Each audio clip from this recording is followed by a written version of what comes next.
Hello, hello, hello, hello, hello. My name is Silkyfeather. You can call me Silky. And if I can keep my camera from doing its own thing, maybe go straight. What is your issue? Thank you. Gonna have to update my cord. Yes, my beautiful curl. You can still see my little Silkyfeather sign. I am trying desperately to make this look so much more professional. And I am losing at every angle. Let's get this stimulus information down, because no news is no news. He never really tells us if we're getting a damn stimulus. Let's hope today he gives us something. This video is sponsored by the amazing courses in the links down below. Make sure to check those out and use that coupon code, which expires in a few days. Hey everyone, Yeah, $449 for his YouTube course. He just got done bragging he makes a 6-figure income from YouTube. He is not for the poor people, because if he was, the course would be free.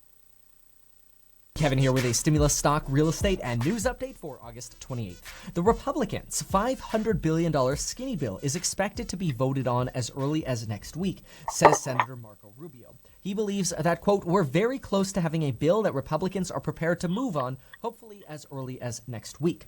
This bill is expected to be a slap in the face to Democrats, but could pressure Democrats right before the election. However, September is normally the month reserved for the government's budget negotiations. Now, some Democrats are indicating that this might actually be the perfect time to negotiate a stimulus package that is September 8th through about the end of September. After all, not passing a new government budget would shut down the government, which would not look good on Republicans right before the election. This is honestly disgusting by both sides, and it's extremely frustrating, and wants me to make sure I get my life insurance up to date by the link down below, which you can get in as little as 5 minutes. It honestly seems like these politicians care more about their own elections than they care about us at this point. Oh, wait, that's pretty much exactly what's going on. Senator Mitch McConnell is also ready to do another round of stimulus. He was interviewed multiple times this week and specifically said that he wants to see stimulus checks, an unemployment boost, a proper boost, potentially $400 a week. That's coming from Republicans. And more money for the Paycheck Protection Program, the PPP. And that's a great turnaround from Mitch McConnell, who has usually been Mr. No or Mr. Let's wait and see all summer long. However, Mitch McConnell's office, despite this optimism from Mitch McConnell, his office has reported that there are currently no Excuse me, I'm so sorry. And even if they decided to bring up a new skinny bill to vote on, it's possible that Democrats in the Senate might choose to block coming back early to vote on a GOP bill. I don't know if there's anything that is more politicized than this stimulus debate right now. It's really that hard to help people out. Marco Rubio went on to say, quote, unfortunately right now, it appears at least that the leaders of the Democratic Party in Congress decided that electorally it benefits them not doing anything at all. On stimulus checks, it's quite likely that at this point we may not see stimulus checks until October. This is not what any of us want to hear, and it's not good for the eviction crisis or our economy. It's also not good for consumer spending. However, if stimulus checks are passed in October, we would see stimulus checks right before the election. Convenient. On unemployment, Missouri and Montana just paid the $300 unemployment boost, and Montana is including the extra $100 state boost. They now join Louisiana, Arizona, Tennessee, and Texas, who have already paid the $300 boost, and they're working on retroactive payments. Rumor has it Arizona has already paid out their retroactive payments. And remember, the earlier a state is in this process, the more money there's available in this FEMA program for unemployment pay. Unless, of course, there's some crazy natural disaster that raids all of the leftover FEMA money. Geez, like maybe a hurricane or something.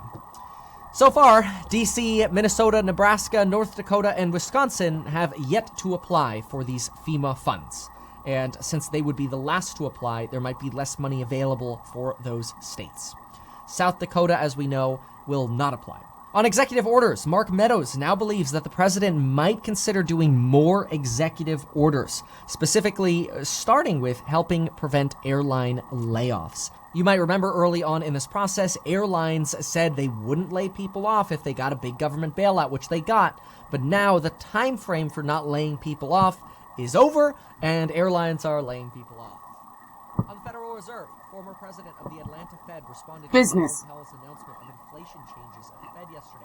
Dennis Lockhart believes a double-dip recession is definitely still in the cards. While it's not the most likely scenario, he believes we need more government spending, more stimulus money to help bail us out and prevent a double-dip recession. On COVID, the $5 credit card-sized Abbott Labs test could be a game changer. This test would allow you to test yourself, then you would get an app that would show that you took the test and tested negative. This would evidence that you were tested and are free from COVID.